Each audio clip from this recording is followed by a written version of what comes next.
Hello and welcome to the Consistency Project podcast. Every week here on the show, we aim to simplify the science of nutrition, health, and fitness, cutting through the noise to focus on the principles and practices that will help you perform better, feel better, and of course, live better. My name is Patrick Cummings here with just a quick introduction to the show this week. Thanks, of course, for tuning into it. We've got a fantastic conversation with Alan Aragon this week. You may recognize that name as we've talked about him and his research in episodes past. Alan Aragon is a nutrition researcher and educator with over 30 years of success in the field. He is known as one of the most influential figures in the fitness industry's movement toward evidence-based information. His book, Flexible Dieting, is one of the few books EC recommends. And as you'll hear at the end of this conversation, she also recommends he does a monthly research review called the Alan Aragon Research Review.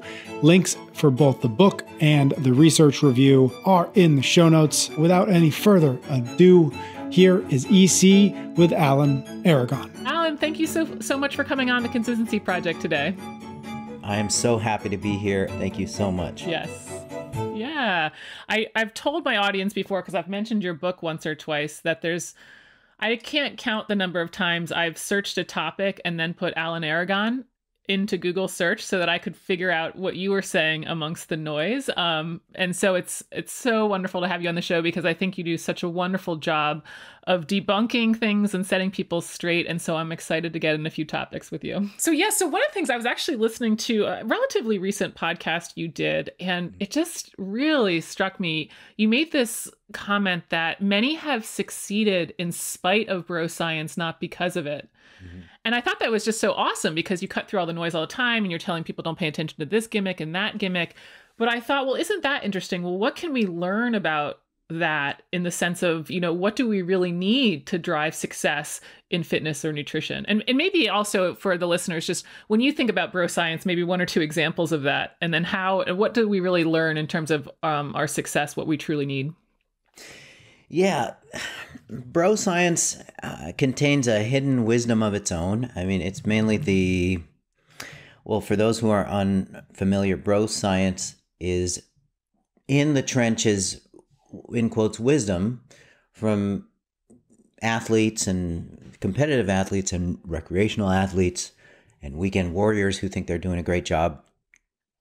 There are these rituals and beliefs that are not supported by the scientific literature, but they are just done as a matter of tradition and just as a matter of dogma and belief that these agents and protocols will actually enhance results somehow. So that's what bro science is. The bros in the trenches do it, so therefore it must be effective and it must be true. So the thing about these rituals, like, for example, supplementing with branched chain amino acids on top of a pre-existent abundance of total daily protein intake. I mean, this is something that's really common amongst a range of different types of athletes, not just physique athletes. Okay. But it works in spite of and not because of the fact that it's being done, because it doesn't harm anything other than maybe, I don't know, your monthly budget for supplements or whatever. But it certainly doesn't hurt anything, and it may even help in the sense of keeping somebody structured and fully loaded with the placebo effect. Yeah. And there's even different things that may work even beyond placebo effect, like, for example, intra-workout amino acids or amino acids plus some sort of carbohydrate source. Those kind of things can default people towards better hydration. It can potentially enhance mood while training, which can drive performance. And so there's blurred lines there between bro science being totally brotacular versus actually having some sort of physiological effect. So to tie the answer together, bro science may just have psychogenic mechanisms behind its effectiveness, but it also provides some sort of structure to these programs, and it helps people actually feel like they're pulling out all the stops possible to get the best results possible. And, you know, that approach actually, it works. It's very common amongst athletes at the highest levels. They have their own funny little rituals that work, not because of them, of the ritual, but in spite of the ritual. Yeah. Yeah, it's always interesting to me thinking about the downstream effects. It's just, oh, I feel better drinking this, and therefore because I feel better, I'm going to push harder during the workout or something like that. And so the results are maybe from the pushing harder during the workout, right? But it's that initial I feel in the moment. So yeah, it is hard from a science point of view to always discount all of these things because you see all the potential downstream effects while knowing, you know, the BCAAs aren't just slapping on the extra muscle mass on their biceps. That's right. That's right. Which kind of leads me to the second one. And I think I wouldn't say that it's all bro science, but there's a lot in the gym culture about your protein timing. And I've definitely seen your research about it. And I've, again, heard what you say, and I don't want to put words in your mouth, but I believe it's something around you're willing to say 90 to 95%, you know, of your results will come from just focusing on that total quantity of protein during the day, not necessarily, oh gosh, I got to have it right after my workout or something like that. And that maybe that last 5% might be icing on the cake. And so I was kind of curious, first of all, do you have any data to say, you know, how much we could expect in terms of gains for that maybe last 5%? I know 5% obviously, but do you have any data to kind of quantify what that icing on the cake might be? Yeah, and let me clarify when I throw out that number, that the protein timing and distribution is like, we'll get you that extra 5 to 10%. It's more in reference to specifically to the distribution of protein throughout the course of the day. So in other words, the patterning of your protein dosing intake, whether you have two meals a day, 2 protein feedings a day versus like 4 protein feedings a day, given the same total daily amount. And so that was what I was referencing when I said that, oh, well, you know, you'll get, if you get your total daily protein right, then you've covered like 90 to 95% of your results. And then you can eke out the last like 5 to 10% if you distribute those constituent doses of the total in this sort of idealized way. And where I got that 90 to 95% of total from, or 90 to 95% of your potential from just hitting the daily total, is from a bunch of different studies. But I mean, the standout ones would be, so there's a set of studies looking at muscle protein synthesis. So muscle protein synthesis, for the listeners, is this short-term index of what might indicate a trajectory of muscle growth over time. So muscle protein synthesis is typically measured over a few hours to the course of a day. And so a standout study in this area was done over 10 years ago by Jose Areta and colleagues, where they compared different protein distributions, a more idealized one with 4 doses versus two doses versus 8 doses of a, an ideal total. But nevertheless, the ideal dosing pattern, the 4 doses, 4 20-gram doses, it actually is what it was, that caused roughly 20 to 25% greater muscle protein synthesis compared to the other dosing distributions. And now this was over a 12-hour period, and it just measured muscle protein synthesis. You can't measure changes in muscle mass, or certainly not, performance and stuff and strength performance over that short time period. Okay.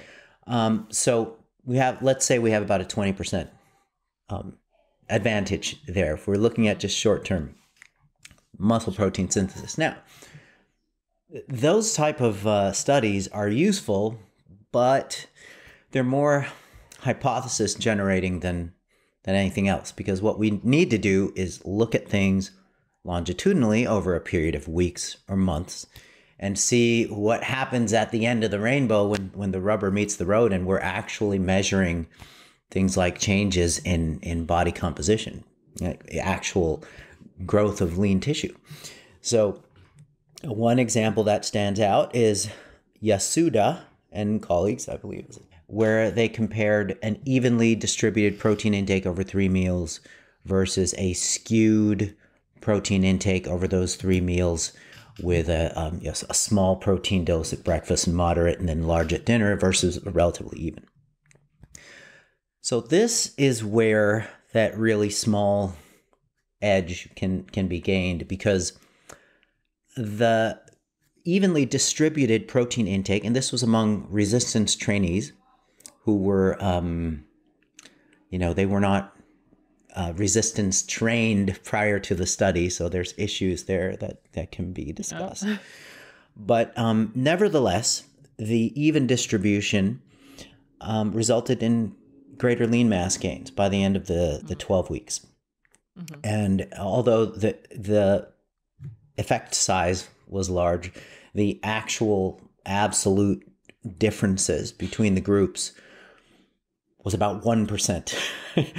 So the group that trained with this evenly distributed protein intake over the 12 weeks, they gained about less than a kilogram of body weight more lean mass, less than a kilogram more lean mass than the group that consumed this skewed distribution of protein intake. So although the difference was there, it was very small. So when you look at the muscle protein synthesis research, and then you look at the longitudinal research that measures changes in body composition, well, the latter should be weighted more if you were to compare the two in terms of their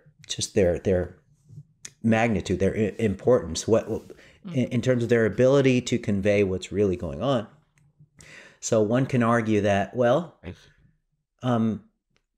perfectly distributing your protein will get you the extra 1% if you look at longitudinal studies, or it can get you 20% more muscle protein synthesis if you look at the short-term acute studies that are mainly hypothesis generating.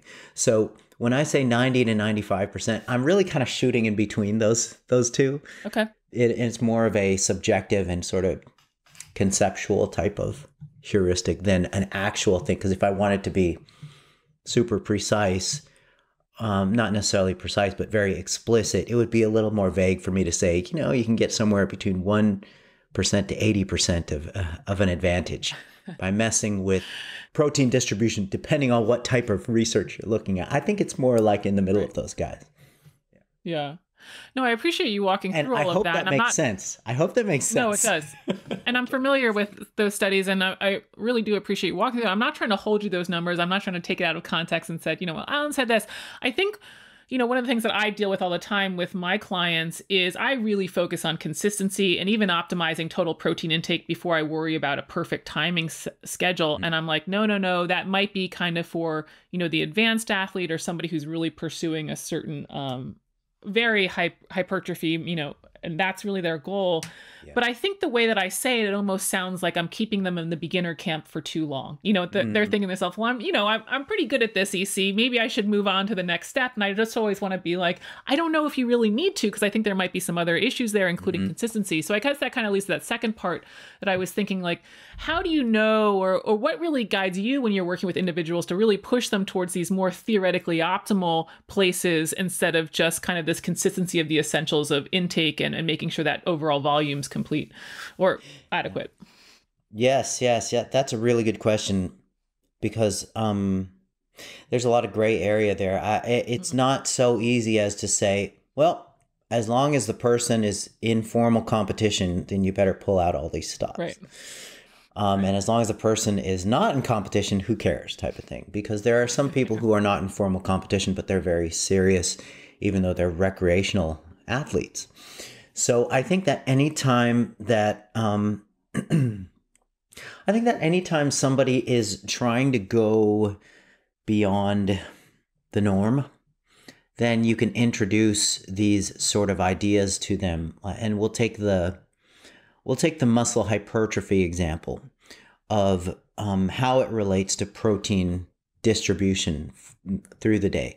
So if somebody habitually consumes most of their protein in 2 meals a day, and their goal, they come to you and say, hey, I suddenly want to look like this superhero. I want to look like Dwayne Johnson now. And so, how are we going to do this? And so then you would implement some of these optimization hypotheticals, like, for example, making sure that protein is distributed through the course of the day through a minimum of 3 feedings.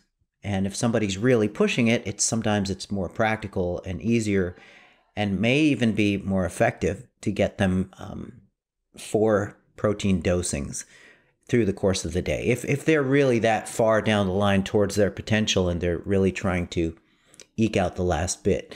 But I think that as long as somebody is trying to strive for a goal that's sort of beyond average, I think it's warranted to pull out these hypothetical stops. But I think you also have to always meet the client where they are in terms of scheduling and in terms of just how they handle programs just psychologically. Sometimes the stakes are not high enough to push somebody towards a 4 protein dosing day where each protein dose is somewhere between 0.4 to 0.6 grams per kilogram of body weight to maximize muscle hypertrophy over time, at least in theory. Yeah.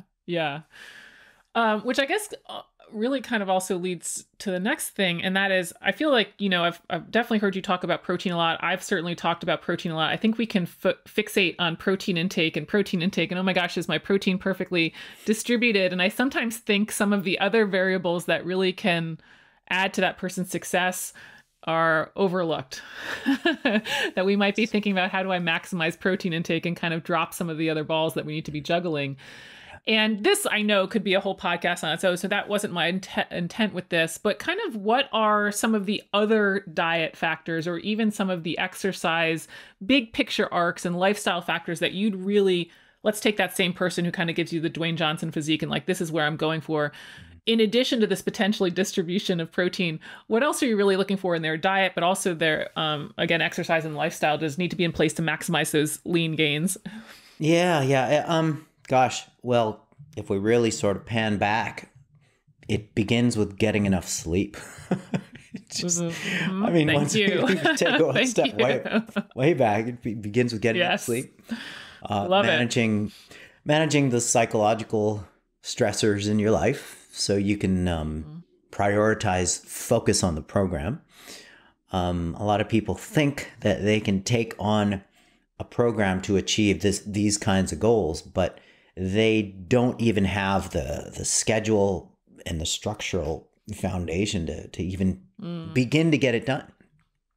So until you can, get your sleep right, get stress management right.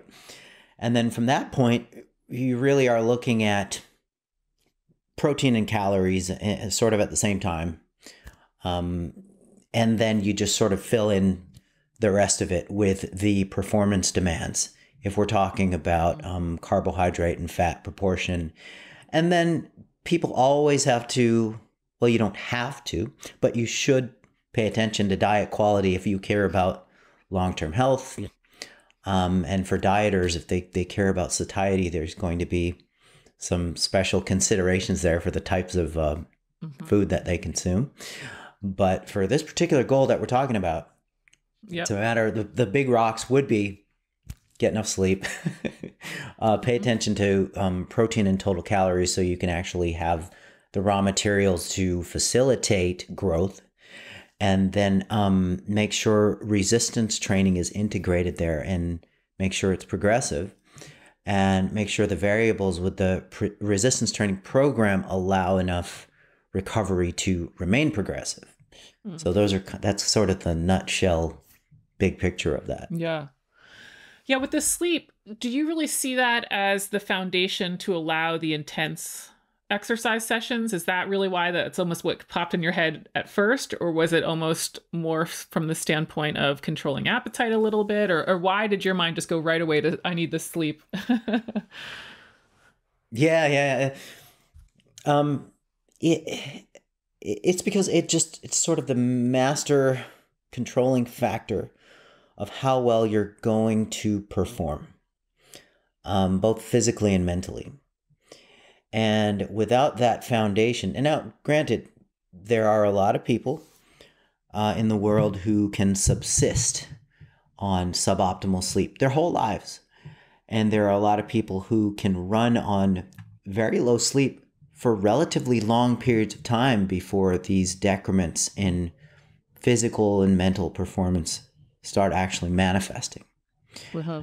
But without a doubt, if people can optimize sleep, or at least get this statistical minimum of 7 hours, and that's a big number to a lot of working people. A lot of people are just 5-6 houring it for most of their adult lives. But you know what? Those are not the people who are going to maximize athletic goals that are progressive, especially a goal like increasing muscle mass. That requires progressive effort, and even maximizing endurance. You're not going to be able to train for that if you don't have enough battery charging going on average per night. Yep. Yeah. No, I'm so glad you say it. Sometimes I like to tell my clients I think the best diet is to get consistent sleep because of the effects it has on their appetite ability, right? So now here from the performance perspective, you're saying the same thing. So that's awesome. I love to hear that. Oh yeah, the amount of calories people consume just through increased cravings from a lack of sleep is not only just statistically significant, it's pretty substantial. And it can be a major saboteur to people's weight loss, fat loss goals if they're not getting enough sleep because they're just hungrier through the day. Totally. Yeah. Okay. So we're sticking on some lean mass gains. My audience, I let you know, tends to be a CrossFitting functional fitness type group. So they're always looking for those more gains as well. And one of the concerns I hear about a lot is kind of what happens with aging, especially post 40, and that, your potential for muscle mass gain isn't quite as high as it used to be. And I believe, again, correct me if I'm wrong, but I think in your book, you kind of reference that there's the potential at an upper end for men to put on maybe 1 to 2 pounds a month of muscle mass, and then women would be half of that. Of course, that comes down with time and as you put on more muscle mass.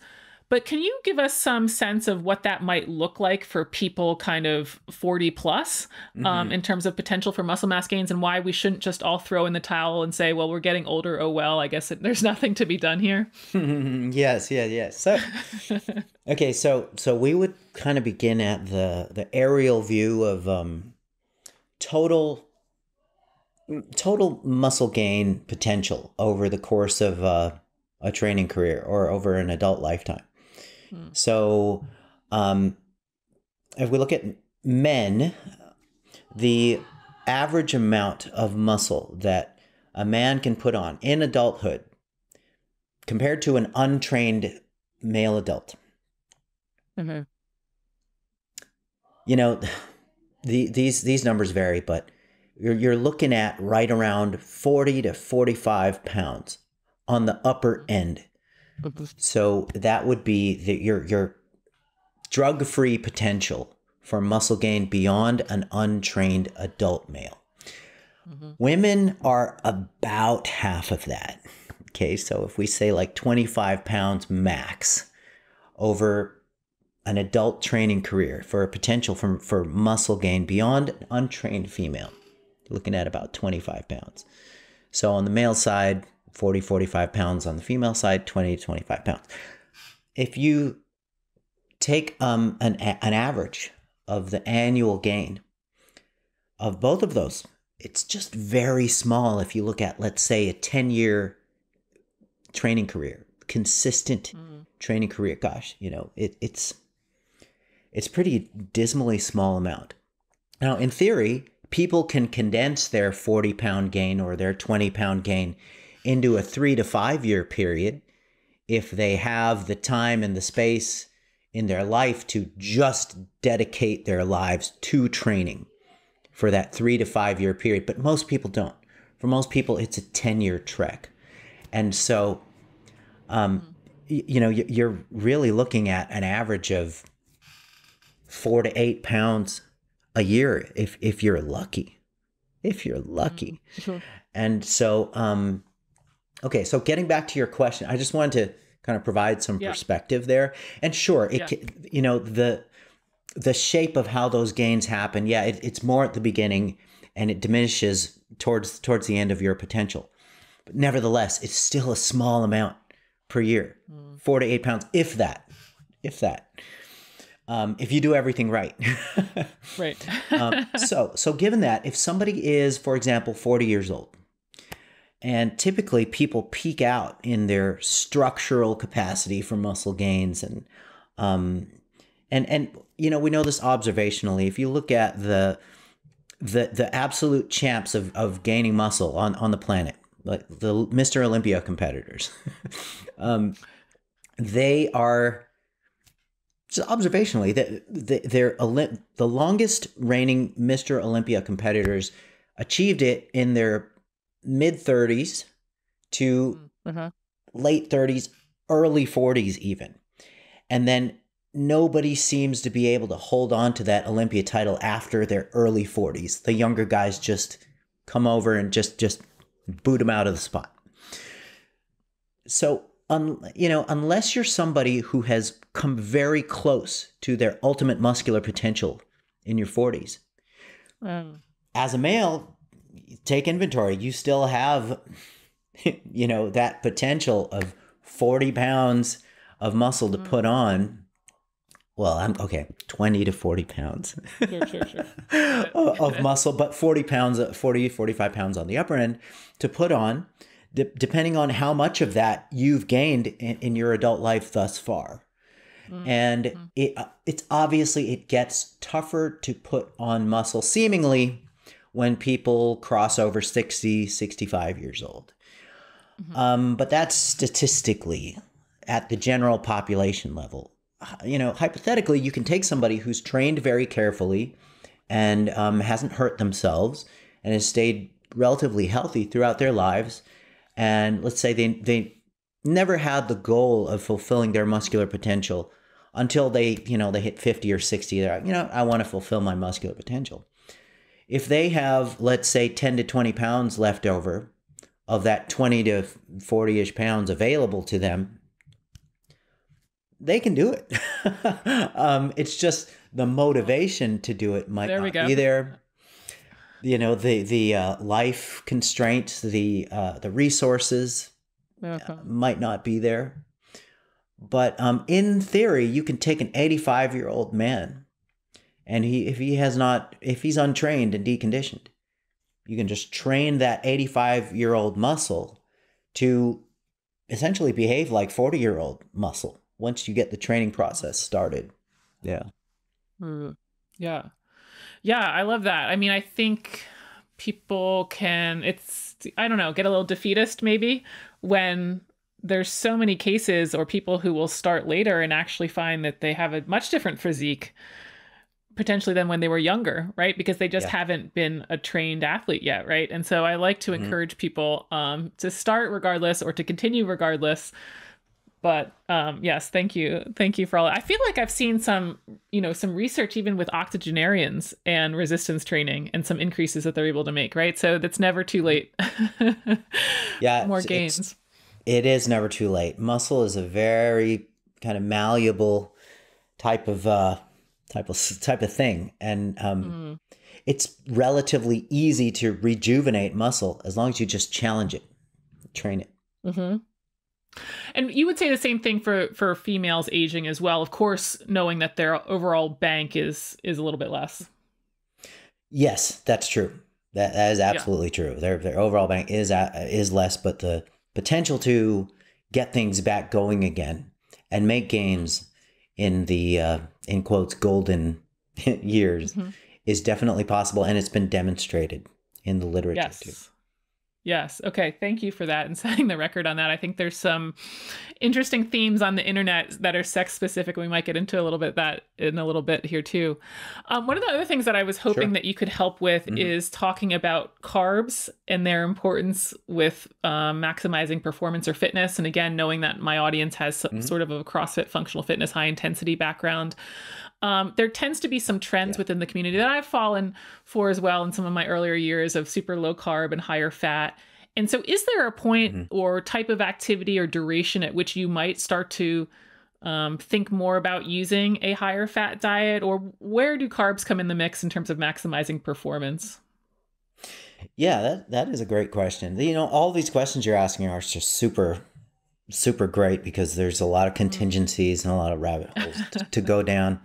A lot of rabbit holes. Yeah. And so the simple dimple answer, which I'll add some nuance to, is that there really is no point where, generally speaking, there really is no point where lowballing carbs would be beneficial to performance. However, the nuance to that is for endurance athletes and for performance athletes in general, if they can do what researchers have called fueling for the work required, match the carbohydrate intake to the demands of the given training day, then some training days will be very mellow, like a moonlight walk through the park or a moonlit stroll. So therefore, the demand for carbohydrate would be very low on those sessions or on those days. And so if somebody's trying to match the fuel intake with the training demand, then you wouldn't need a whole lot of carbohydrates on that for that session or for that day. So you can low carb or keto it that day. And then on other days that there is a higher demand, higher intensity, higher volume, and or both, then you fuel for the work required, and then that could be a high carb day. And so depending on the athlete, depending on the individual situation, depending on how much they want to economize on their total energy intake, then you can use carbs as sort of that variable factor that you can either raise or lower depending on the demand. And so I think that might be the smartest way to go about carb intake for these sorts of things.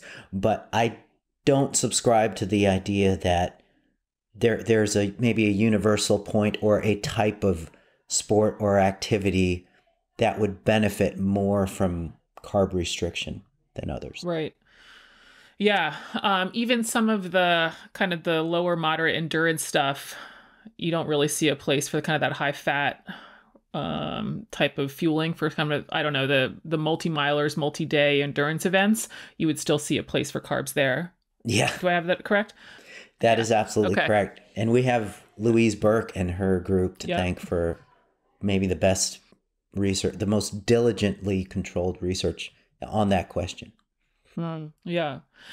Good. So then maybe you can help some people understand. So why are they seeing some gains if they're doing CrossFit on keto, or if they're doing, fasting and CrossFit and stuff like that? Why are they seeing some gains on these diets that we don't see kind of the research play out in the direction that maybe we're advocating for more carbs?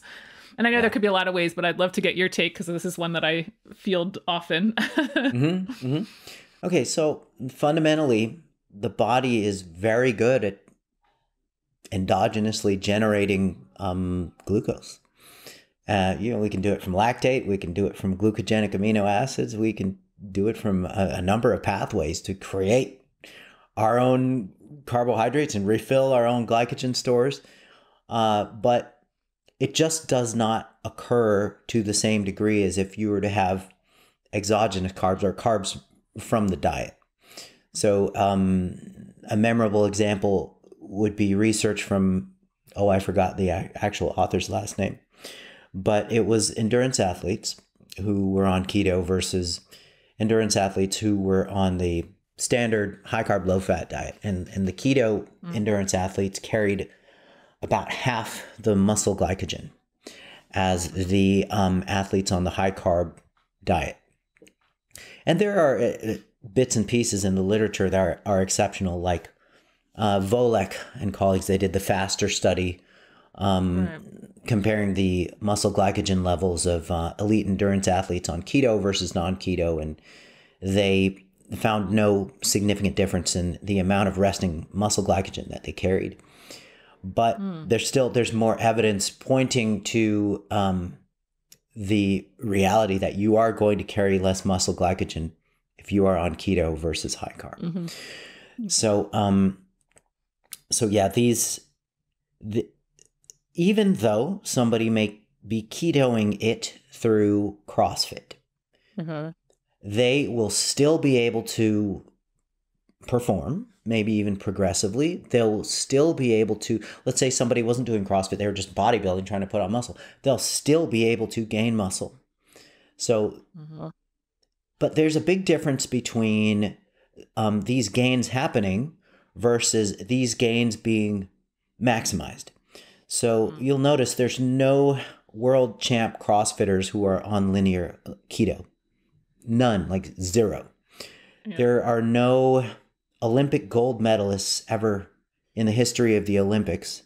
We pick the performance sport who were on linear ketogenic diets. Or even close to that. Just, Right. So, it's just a reality of human physiology that, hey, you can make progress. You can make gains. Your performance can improve without carbohydrates.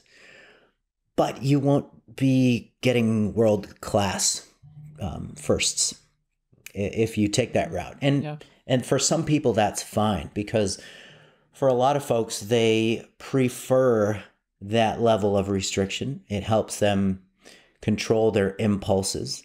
It helps them default to not consuming, these carb, fat, heavy, highly refined and processed junk foods. And that's fine. But my issue is when somebody claims that, hey, this is the universal best way to go, instead of saying, hey, this is what works best for me. And I don't care about being world class in terms of my competition. So that's where my issues are. Awesome.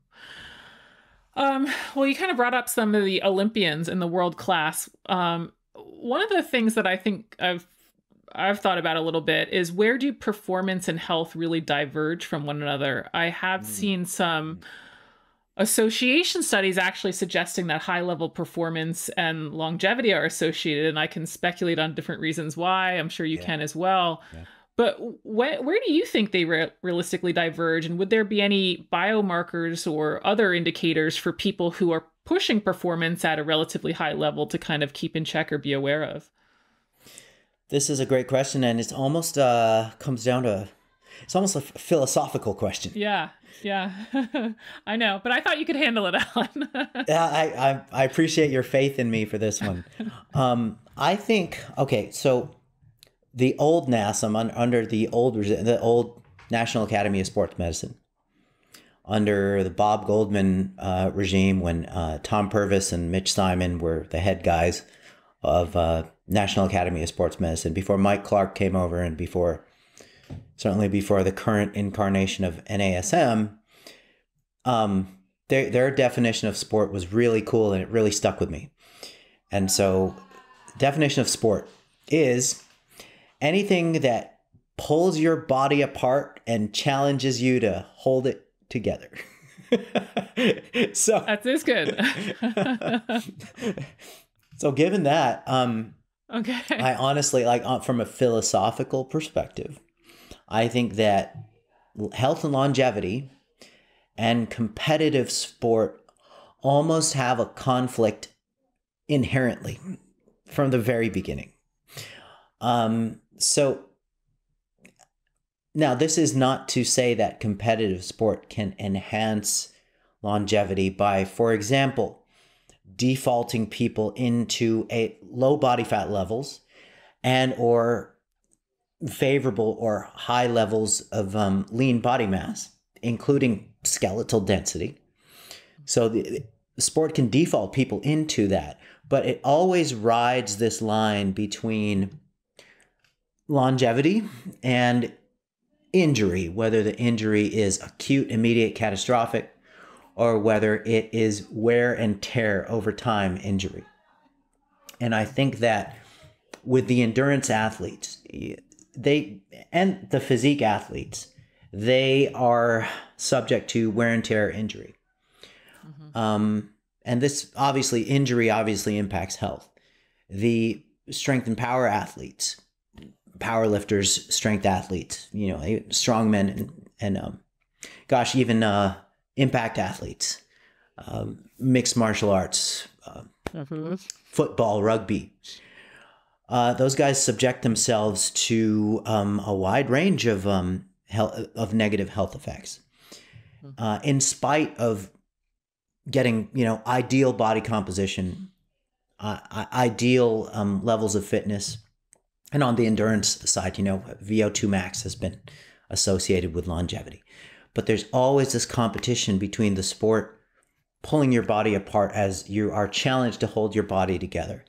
And so if we were to look at the stereotypical longevity champs, the Blue Zone folks, or even if we go straight to the Okinawans, they're doing nothing that looks like competitive sport. They're if anything, they're just competitively humming and whistling while they're gardening. Right. And so, I read that question when you sent me it over email, and I thought to myself, how on earth am I going to answer this thing? So I guess that's the best I can do. No, I love it. I mean, CrossFit has a competitive edge to it. I think there's, of course, like every sport, there's different levels of it. Some people are doing it professionally, and then some people are pushing themselves really hard. And it's always been sort of tossed around as, okay, at what point are you entering this competitive realm, and is it too much? And, I know that there's not one answer. I'm not trying to pin you to one answer, but it is interesting. What do those habits of being competitive for a period of life set you up for maybe later in life, right? Like maybe you're not going to continue weightlifting at that same level forever, but like you said, maybe it leads to the lower body fat throughout life, or even the nutrition around life. So I just wanted to get your take on it, because again, I thought you could handle it, and I do like your answer. I love that definition. Well, I'll tell you what, it probably varies with the sport. So I know a lot of powerlifters who are trying to survive their former powerlifting career. Right. Yeah, I would imagine the same thing with football too, right? That kind of really banged up, right? Yes. Yeah, for sure. And I know a lot of people in various sports who are trying to survive their performance-enhancing drug use. I mean, there's a full range of those type of things that you can use that either can help you or harm you, or both. I know a lot of endurance athletes who are trying to survive their former endurance career, especially in terms of things like plantar fasciitis, knee issues and ankle issues and all of that stuff. CrossFit has gotten its share of criticism from various angles throughout the years, but when you really take a step back, it's a mix of stressors on the body with the strength and endurance, and as long as people don't overdo it, as with anything, it's actually a good mix of demands for making sure that you're fit in a multitude of facets. And thus far, one thing we do know for sure is that at the CrossFit crowd, they are the gods and the goddesses. They look like gods and goddesses, as you mentioned. So sometimes that's all that matters. Right. That's the best metric. Well, I want to be respectful of your time. Hopefully you'll have time for this last question so we can end some of the internet drama, perhaps, about the women. We're going to try anyway, Alan, women versus men. And I appreciated so much in your book, Flexible Dieting, which I recommend all the time. Thank you. Because you were very clear about some of the lack of evidence we have about sex-specific differences. So how does or does not knowing the sex of your client really change your nutrition advice? What are the practical differences that really matter in your opinion versus where do you see maybe some stuff online, social media land, that people get a little too hung up on? Yeah, so there's not a whole lot of research on the protein needs of women versus men. I mean, there's maybe enough for us to say they're about the same. But the reality of the matter is that these small differences are hard to detect in research. Research is always going to be this rough sort of broad stroke that you try to make some sense out of when the study is done, and you hope that the people complied with the protocol, and you hope that you work the statistical calculations accurately. But the fact of the matter is women have roughly almost double the body fat of men on average. And if we're to just assign protein on total body weight, we may be slightly over prescribing for women. But then again, it may be just a testament to how much of a non-issue and how innocuous it is to overconsume protein to a significant degree. Our bodies are perfectly fine at it. There are differences in fuel use or substrate oxidation during training with men and women. So women have a greater tendency to oxidize more fatty acid than men do during training. This doesn't mean that it's time to feed that forward and put women on a higher fat diet or a lower fat diet or make any changes according to that, because women also store more fatty acids than men do after the training bout. So it just kind of comes out even. One thing, and also there's this great review by D'Souza last year. This is a great review to check out by Alicia D'Souza, and it's in the Journal of Applied Physiology. It was published in December of 2023. And the title is Menstrual Cycle Hormones and Oral Contraceptives, a multi-method systems physiology-based review of their impact on key aspects of female physiology. And essentially, this review looked at all of the claims around how women should train or eat or both according to the menstrual cycle. And what they found overall was this lack of evidence for prescribing specific protocols depending on what point in the menstrual cycle you're at. And it was a consistent lack of evidence that were supporting these, almost like these claims that were almost taken like foregone conclusions, like, duh, of course you're supposed to eat this way at this point in the cycle, and this way, and that you're supposed to train that way, and this. What they found was, look, what we need to do is deal with the client or the athlete on an individual basis and just auto-regulate the protocol according to when they have the most and least energy and motivation, depending on how they feel as an individual through the course of their cycle. The only consistent thing that I've seen in clients with respect to potentially beneficial changes in the menstrual cycle is when women's cravings are kind of through the roof in the premenstrual period, like the week premenstrual or so. That, in my experience, happens to be a good time to allow or give clients permission to go on some sort of a diet break or a restriction deloading. Yes. And then, it works out just fine to where they're dieting harder in the 3 weeks prior to the week that their cravings are through the roof, and they just sort of follow their cravings on that. And so really, that's the only thing that I've found works with respect to changes protocol-wise as a result of female physiology. Otherwise, the evidence just isn't there.